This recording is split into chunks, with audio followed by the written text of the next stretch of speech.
Hi there, welcome back to another episode on Asian Horror Tales.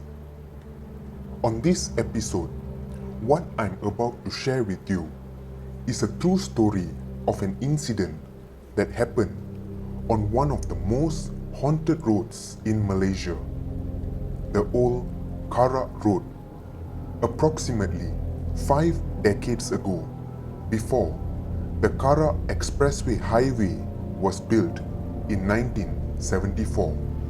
There are many gruesome stories that are even related to the new and modern Karak Expressway Highway. But on this episode, I will tell you about a particular story that happened on the OLD Karak Road. It is a heart-wrenching story that has etched itself into the local folklore for decades, and to this day still remains as a gentle reminder for those who use that particular road. The incident happened to a Malay couple with a small baby. They were driving along the OLD Karak Road late one night, going back to their hometown for an upcoming celebration. It must have been past 1 a.m. when they were traveling. During those days, there were not many private vehicles on the roads, and especially at that time of the night. As they were driving along the road, suddenly there was white smoke coming out from the hood of the car. "Ah, damn it! Don't tell me it's the radiator again. I just sent the car to the mechanic last week and got the problem fixed," said the husband, as he brought the car to a halt along the side of the road. "Calm down, honey," said the wife, as she reassured her husband and trying not to wake up their baby who was fast asleep. The husband got down off the car and opened the hood to inspect what the problem was. As there was so much of white smoke coming out of the radiator, immediately he knew that the radiator was overheating and there was no more water inside. He left the hood up so that the smoke could dissipate away and walked over to the trunk of the car, remembering that he had kept a few bottles of water in the trunk previously in case of an emergency like this.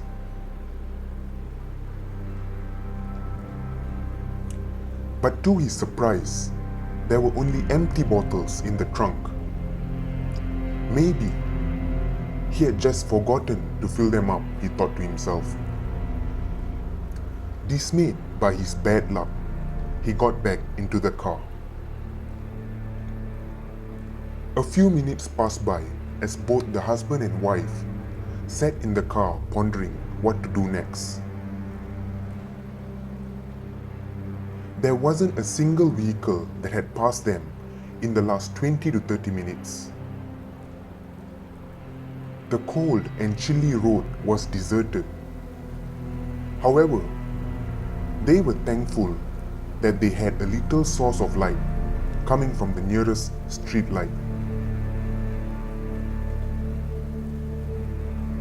After much consideration, the husband finally decided to head over to the nearest village to find water and help, hoping that he could fill the radiator and drive at least a couple of miles until they reached their destination.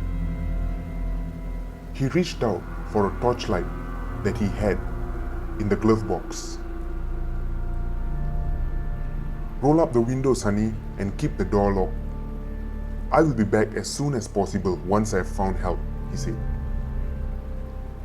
His wife just looked on as he walked away into the darkness with the empty bottles of water and the torchlight in hand. It was already 1:30 a.m. The baby too was starting to get restless. Suddenly, the wife saw the headlights of a small vehicle coming in their direction on the opposite lane further down the road. It was a small truck and the driver slowed down as he approached the car. He stopped beside the car as the wife managed to roll down the window on the driver's side door.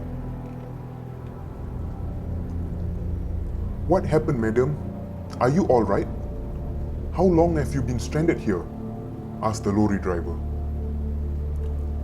"We have been stranded here for about half an hour.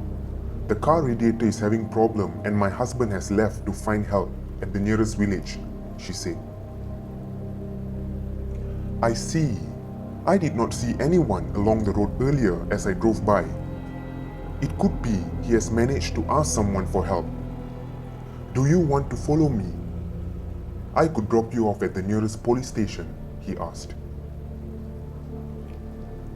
At this point, the wife was starting to feel really uncomfortable.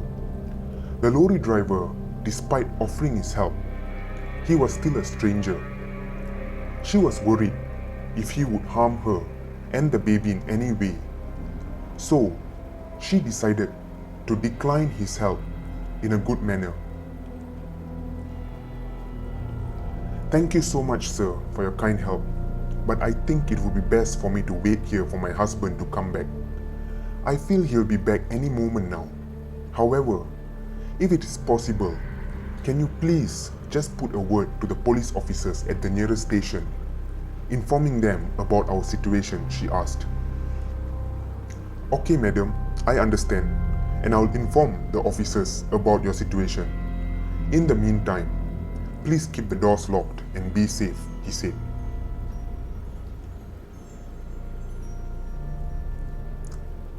As the driver drove away, the wife just watched in the rear mirror with a heavy heart as the backlights of the small truck vanished into the thick darkness of the night.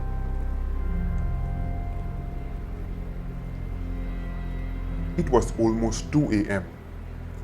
The car was feeling very stuffy and warm. Even the baby was starting to feel restless.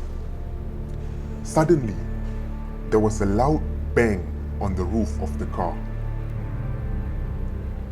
The wife was startled at that noise. Could it be the branch of a tree that fell onto the car roof, she thought. But the car was not parked under a tree.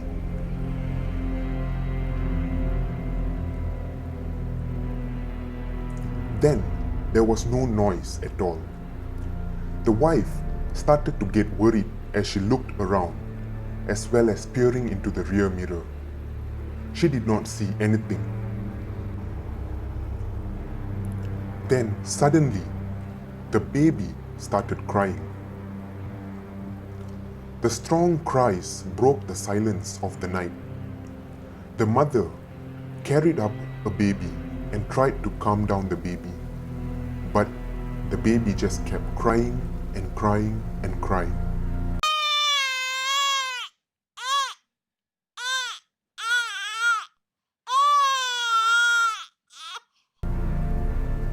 Then once again, there was a loud bang on the roof of the car. The baby stopped crying and kept very still. The mother knew something was not right as she started to chant prayers in her heart, with tears rolling down her cheeks. She knew she had to remain strong for the sake of her child. She prayed and she hoped that her husband would come back at any moment now with help.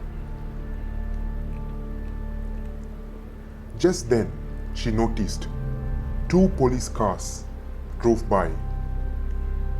They slowed down as they drove past her, and one of the officers in the car was flashing his torchlight to get a good look at her and the child.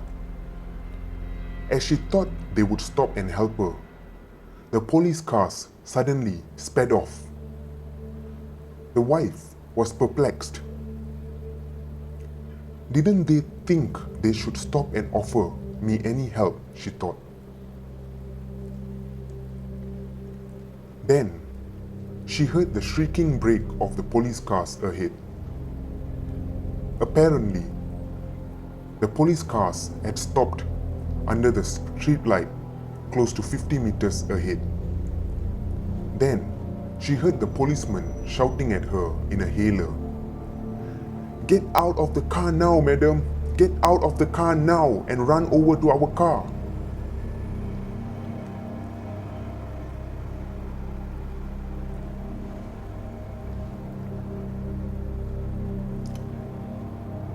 At first, the wife thought she's just imagining it, but the officers kept shouting at her and asked her to get out of the car and run towards them. The wife got into a panic upon hearing it.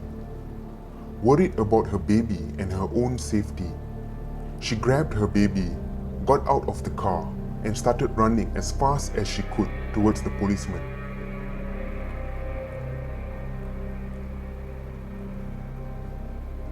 The baby started crying as she ran towards the police officers, and they continued shouting at her. One of the police officers even had a gun pointed at her direction. "Do not look back. Run as fast as you can. Do not look back," he shouted. As she reached the police car, one of the officers reached out to her and pulled her to the car. As the wife turned to look at her car, to her horror, she saw 3 Pontianaks on the roof of the car. One of them was holding her husband's head by the hair and licking off the dripping blood, while 2 others were starting to tear into his body and organs.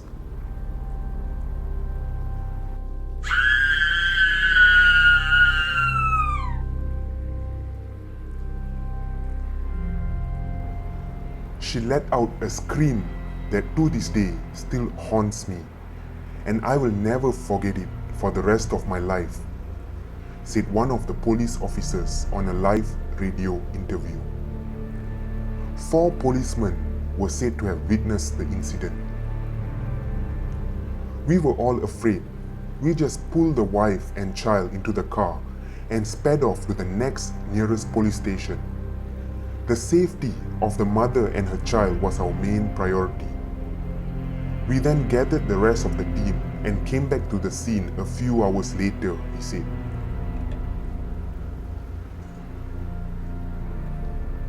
When the police got there, the only thing they found was the body of the man lying there headless and bloodless.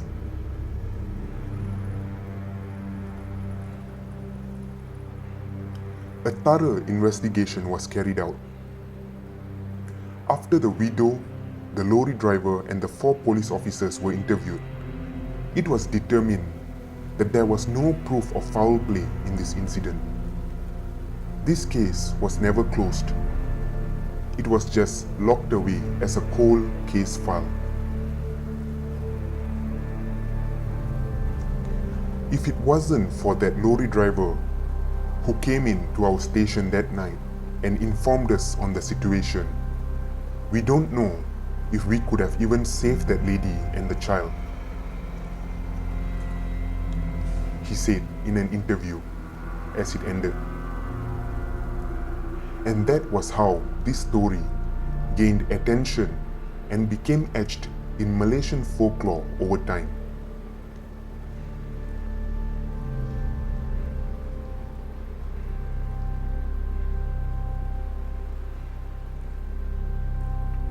Even today, those who use the old Karak Road still feel something strange and odd about the road, even during daytime. In current times, it is best to always ensure we have a list of emergency contact numbers available to us at all times so that we could reach out if we were in any problem.